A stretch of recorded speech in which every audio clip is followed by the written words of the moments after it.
So the diaphragm is this big old muscle that goes from here. It goes straight across. Just imagine a big piece of skin just in your body, and it kind of divides the chest and the abdomen, and that actually does two things. It does a lot of things, but one of the things that's really important is that it divides all the organs from your stomach and your chest, so things aren't just mixing up. So that's one thing that thing does. The other thing is that it's actually attached to your spine, to the back of your spine, and there's a muscle attached. And when muscles contract, it's gonna contract, and when it contracts, it lowers it, and that's what sucks air in. So imagine like a vacuum. Does that make sense a little bit?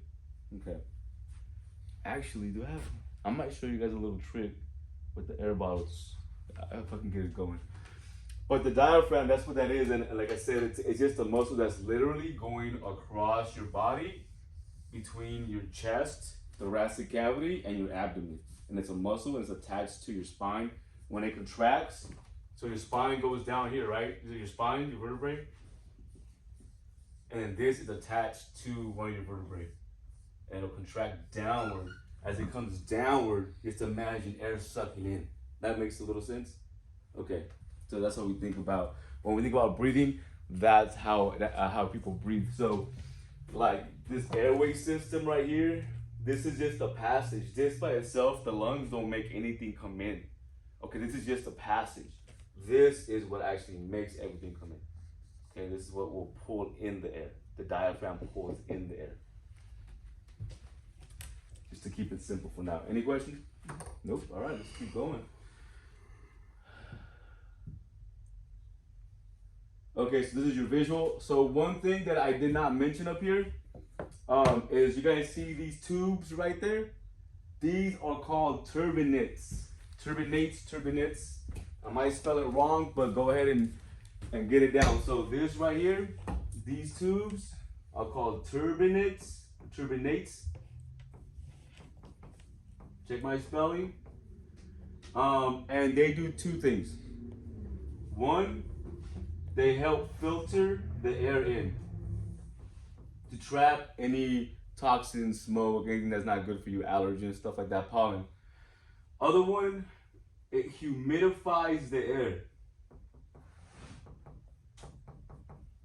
So we want the air to get humid, get moist, because if we don't, you guys ever lick your lips in the winter and they get chapped?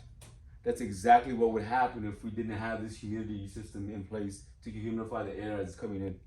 Okay, your lungs, which these are your bronchioles. Here, so there's your larynx. You guys see that? That's your larynx, right here. That's your larynx. Your trachea starts in your larynx, right? And then your bronchioles. This whole system, there's smooth muscle in here. It's all smooth muscle, so it would get like chapped up, and you would start bleeding and probably die inside, like bleed inside. So that's why this is so important. Make sure you guys remember that. Turbinates. It's in the nasopharynx, so it's in the nasopharynx, the space behind the nose.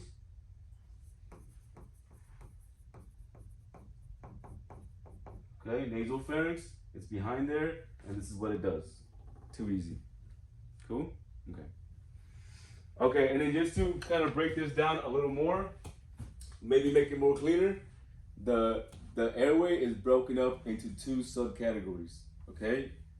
So you have your upper airway and your lower airway. Upper and lower.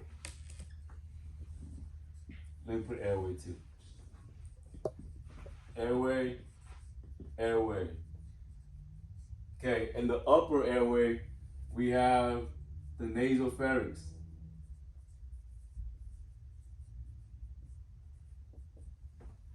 Oropharynx.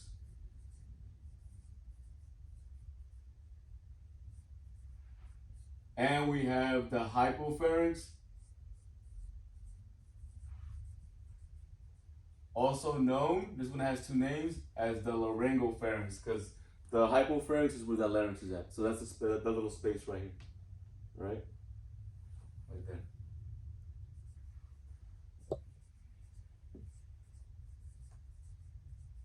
That's it. So these are the three main, this is one, because it has different names. These are the three main areas in your upper airway, and then within those areas there's other little things. Mainly, all the little things are in the laryngeal pharynx. We have the epiglottis, the glottic opening, the trachea. Over here, you just have spaces.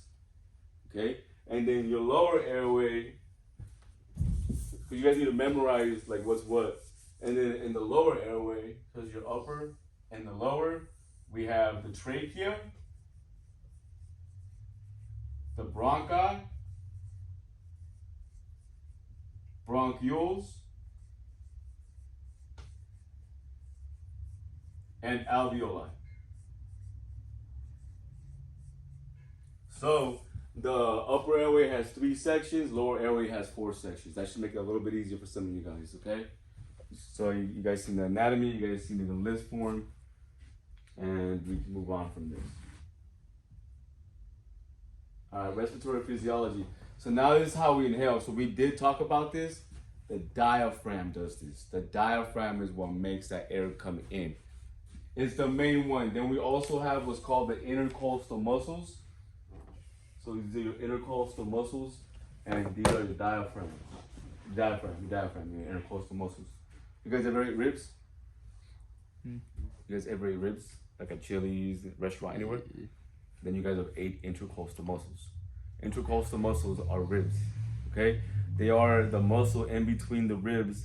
Those expand outward. So your trapezoids, are up here, right? When you guys breathe, they're actually connected to your spine. They go up, and then these are attached to other muscles in your intercostals that are connected, that when your traps go up to breathe, or you breathe, they go out and they kind of like pull up.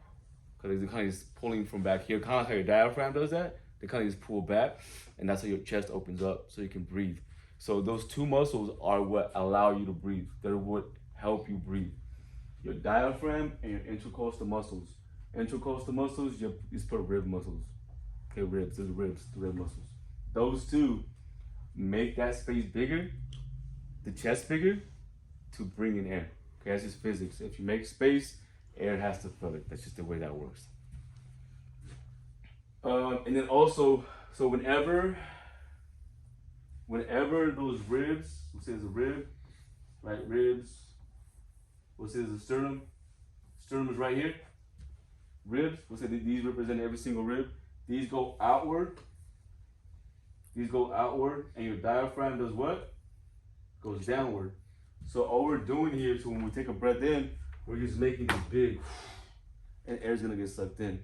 But if this is too much for you, as far as breathing, just remember this. Just remember that the diaphragm contracts downward, and it sucks in the air when it does that. That's probably just like that's how I remembered that first.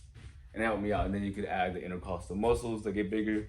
But really it just gets bigger. And when we make something bigger, we create what's called negative pressure. So we make something bigger, and it automatically just siphons air in. Okay? Okay. So that's a lot of words. That's the physiology. And remember, physiology is an action word. Anytime you see physiology, something's working, something's functioning. Okay? And because the muscles are contracting, diaphragm intercostals, taking a breath in and inhaling is considered an active process because you're contracting your muscles. When you relax the muscles, everything goes back down, and the air just gets pushed out. Like if I had a bottle and I just put the cap on there loosely, if I pushed it, the air's gonna go out, right? And the cap's gonna come off because of pressure. Same thing. And then if I were to expand it, air would suck into the bottle. Okay. So I think we're actually done. So I'll leave it here. We'll stop here because